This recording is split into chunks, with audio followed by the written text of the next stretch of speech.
Hello friends, कई दिनों से मैं वीडियो नहीं बना पा रहा था और मेरे पास समय भी नहीं था, काफ़ी मैं व्यस्त था अपने कामों में। तो आज समय मिला है मित्रों, मैं एक वीडियो आपके साथ शेयर करने जा रहा हूँ। वह वीडियो आप देख रहे हैं कि क्या लिखा हुआ है, उस तरह से आपको समझ में आ गया होगा, लेकिन मैं पूर्णतः जानकारी आपको प्रदान करूँगा।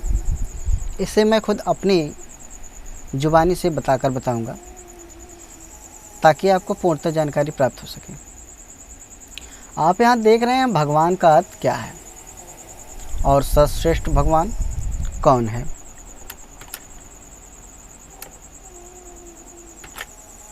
ठीक है, तो ये दो बातें यहाँ पर लिखी हुई हैं और दुनिया में आप देखे होंगे 139 करोड़ जनसंख्या के बीचों में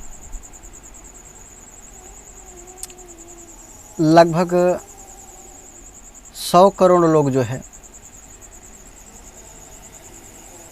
भगवान को मानते हैं, जिनमें करीबन मैं 80% लोगों की बात कर रहा हूँ। उनको पता ही नहीं है कि भगवान का अर्थ क्या है। मित्रों, भागिएगा मत, वीडियो देखिएगा, बड़ा ही मज़ा आएगा और सही आपको अर्थ मिलेगा।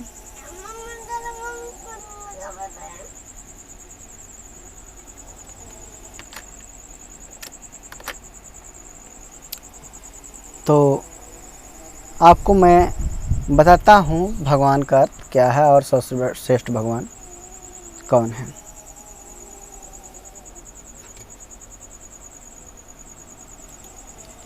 यहाँ देखेंगे आप तो भगवान यहाँ पर ऊपर लिखा हुआ है और इनके बाद एक एक वर्ड्स यानी एक एक अक्षर का आपको अर्थ समझाया गया है।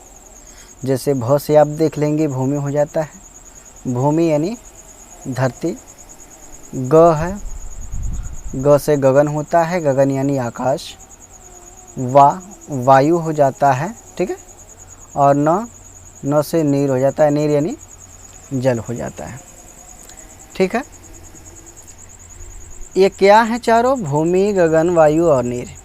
ये प्राकृतिक के पार्ट्स हैं। पार्ट्स यानी हिस्से हैं, प्रकृति के पार्ट्स हैं चारों।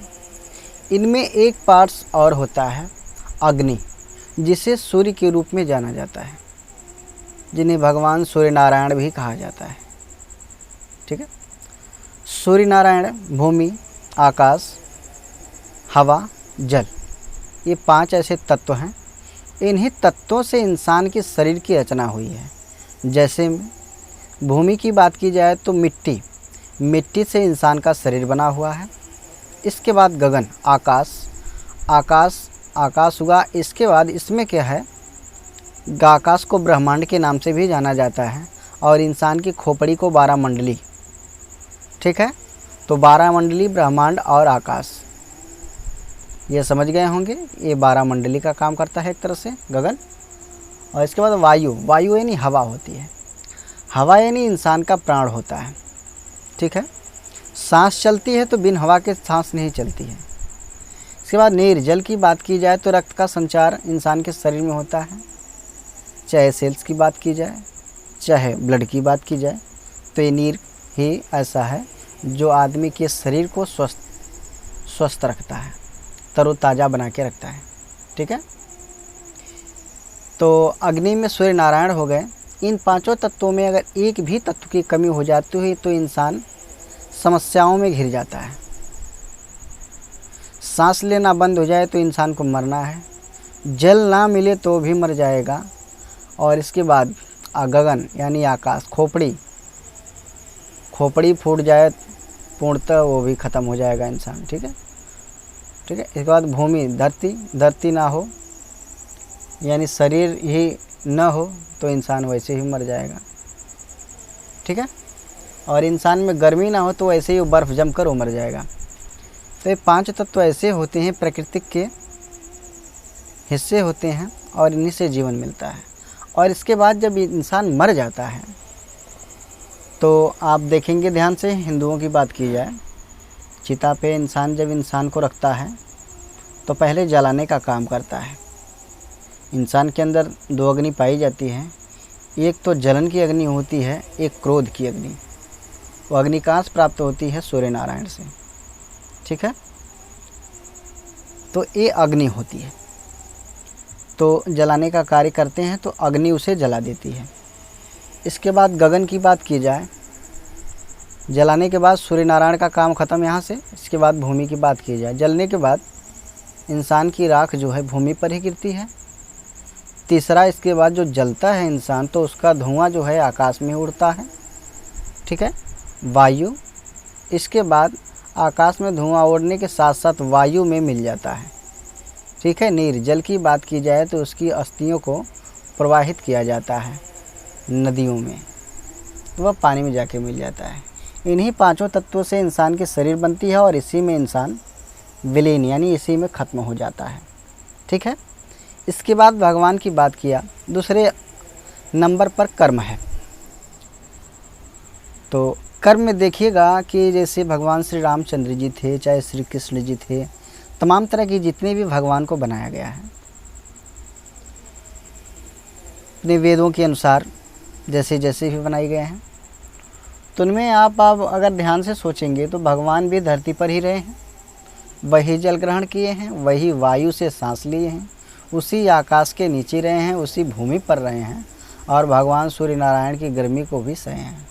तो इन पांचों तत्वों की बात की जाए जो उन भगवान के अंदर थी, जिन्होंने ग्रहण किया, वह आप भी ग्रहण करते हैं। तो आप देखे होंगे कि कभी कभी डॉक्टरों को क्या किसी आम इंसान को भला करते इंसान अगर परेशानी में जो समस्याओं में घिरा हुआ है उसकी समस्याओं को हल कर दे, बड़ी समस्याओं को, तो इसे इंसान भगवान मानने लगता है। क्यों?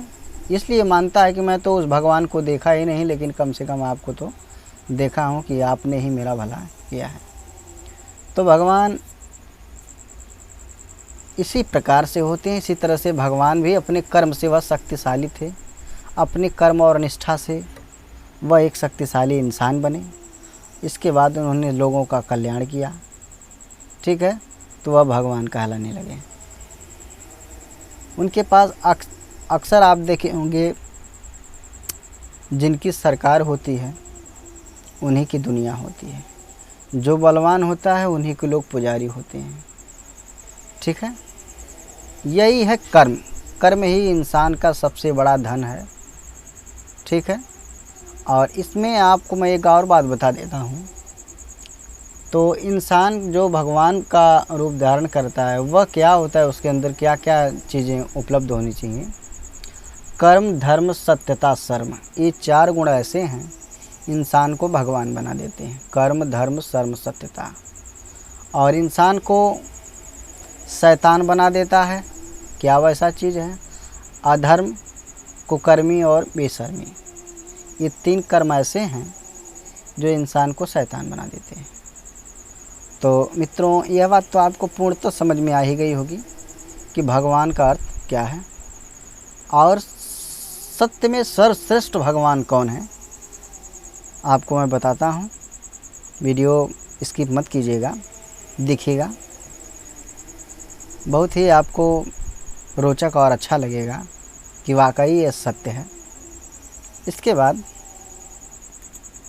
सत्य में अगर बात की जाए तो प्राकृतिक ही भगवान है, जिनसे हमें जीवन मिलता है वही भगवान है।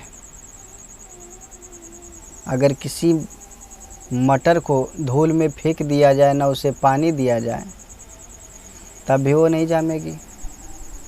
किसी मटर को अगर हम सूखे खेतों में डाल दें और इसके बाद उसे धूप न लगाएं, तब भी नहीं जामेगी। मिट्टी में न डालें, ऊपर ही फेंक दें, तब भी नहीं जामेगी। यानी इन तत्वों को हवा, जल, गर्मी, ठीक है, वायु, मतलब तमाम तरह की जो बात की जाए चारों पांचों तत्वों की, तो हर ऐसे बीज के ऊपर होता है जो इन पांचों तत्वों की ज़रूरत होती है, तब वह अंकुरित होता है। तो इस बात को मान लीजिए कि सत्य में ही प्राकृतिक ही भगवान है, प्राकृतिक से बढ़कर कोई नहीं है। और भगवान भी बात की जाए तो मानते हैं इस बात को आप लोग कि भगवान भगवान भगवान मानते हैं। तो इन अर्थों को आप जब समझ लिए इन अर्थों को आप जब समझ लिए तो आप इस बात को समझ लीजिएगा कि भूमि, गगन, वायु, नीर और सूर्य नारायण यही सर्वश्रेष्ठ भगवान हैं। दूसरे स्थान पर कर्म है। ठीक है, तो मित्रों अगर वीडियो अच्छी लगी हो तो लाइक करें, शेयर करें एंड कमेंट भी करें। अगर आप हमारे चैनल पे नए हैं तो हमारे चैनल को सब्सक्राइब कीजिएगा और बेल आइकन प्रेस कीजिएगा। हमारे साथ बने रहने के लिए लास्ट तक बहुत बहुत धन्यवाद। Thanks for watching the video.